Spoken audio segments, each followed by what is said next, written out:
Hello dear student. इस video में मैं आप लोगों को force and laws of motion के बारे में बताऊंगी। उससे पहले हमें ये समझना जरूरी है कि व्हाट इज फोर्स। फोर्स से हम क्या समझते हैं। तो my dear student, force basically क्या होता है, अगर हम उसको एक सिंपल शब्दों में बताएं तो वो होता है अ push or pull on an object. आपने किसी चीज को पुश किया, किसी चीज को धक्का दिया या किसी चीज को खींचा, पुल किया, तो वो कहलाता है force. A push or pull on an object, this is known as force. अब यहाँ पर बात ये होती है कि जो फोर्स होता है ये कितने तरह का होता है। इसमें एक होता है बैलेंस्ड फोर्स और एक होता है अनबैलेंस्ड फोर्स। ये आपके सिलेबस में है, पर उससे पहले ये समझना जरूरी है कि what is a force. A force is a push or pull on a body. किसी भी बॉडी के ऊपर आपने या तो पुश करा या उसको पुल किया। आपने जनरली देखा होगा दरवाजों के ऊपर पुश या पुल लिखा होता है। तो व्हाट इज पुश, कि आप उसको धक्का देते हैं, है ना, उसको पुश करते हैं। एंड व्हाट इज पुल, आप उसको खींचते हैं। तो ये इस हिसाब से क्या कर रहे हैं कि आप किसी भी बॉडी के ऊपर फोर्स अप्लाई कर रहे हैं, उसके ऊपर बल का प्रयोग कर रहे हैं। तो this is what, this is known as push, this is known as force. अब इस चैप्टर में हम लोग फोर्स के बारे में पढ़ेंगे, जैसे कि मैंने अभी आपको बताया कि बैलेंस्ड फोर्स और अनबैलेंस्ड फोर्स। अब यहाँ पर ये बात है कि बैलेंस फोर्स से क्या समझ में आता है। Balance force as the name suggest, balance, कोई भी दो चीजें बैलेंस हैं। जब दोनों चीजें बैलेंस हैं, have you ever seen a game of tug of war. Tug of war में क्या होता है, दो टीम्स होती हैं जो रस्सी को खींचती हैं दोनों तरफ से। जब तक कि दोनों फोर्स बराबर होते हैं, जब तक कि टग ऑफ वॉर में दोनों टीम्स का जो फोर्स है इक्वल होता है, उनका मैग्नीट्यूड इक्वल होता है। अब यहाँ पे मैं अपनी बात को स्टॉप करके सबसे पहले तो ये बताती हूँ कि व्हाट इज मैग्नीट्यूड। मैंने आपको अपने पुराने वीडियोस में भी बताया था कि मैग्नीट्यूड होता है न्यूमेरिकल वैल्यू। किसी भी फिजिकल क्वांटिटी की न्यूमेरिकल वैल्यू को हम मैग्नीट्यूड से डिनोट करते हैं। We will use this term magnitude. तो जो टग ऑफ वॉर का जो गेम होता है, जब तक दोनों टीमें इक्वल फोर्स अप्लाई करती रहती हैं, जब तक कि दोनों का मैग्नीट्यूड इक्वल होता है, तब तक नो टीम विल वन। दोनों में से कोई भी टीम नहीं जीतती है। इसी को हम कहेंगे बैलेंस्ड फोर्स। इसी को हम क्या कहेंगे, बैलेंस्ड फोर्स। हमने अपने पुरानी क्लासेस में पढ़ा है फ्रिक्शनल फोर्स।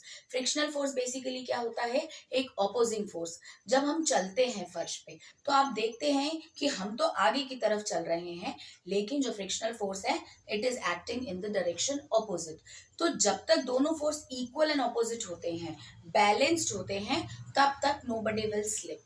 लेकिन जैसे ही एक भी फोर्स अगर कम होता है, अनबैलेंस्ड होता है, तो a person may gate slip. That is for example on sand, one find it difficult to walk on stand because there is no frictional force acting on it.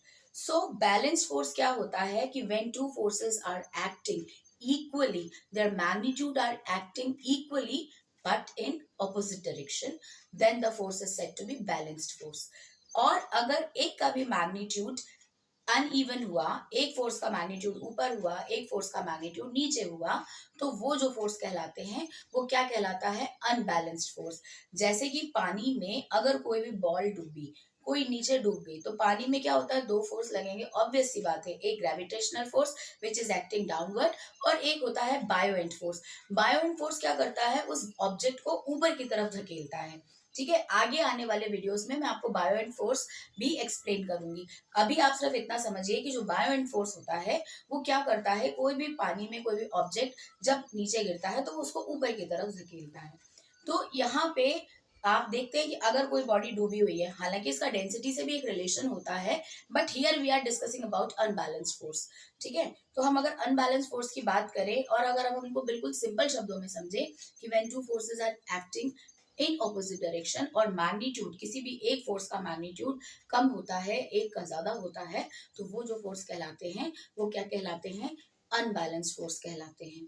तो बैलेंस फोर्स कि दोनों force जो है equal है magnitude और उनका direction opposite है ना, तो दैट इज अनबैलेंस फोर्स। और बैलेंस फोर्स और अनबैलेंस फोर्स में एक भी मैग्नीट्यूड कम हुआ, एक का ज्यादा हुआ, तो that force is known as unbalance force.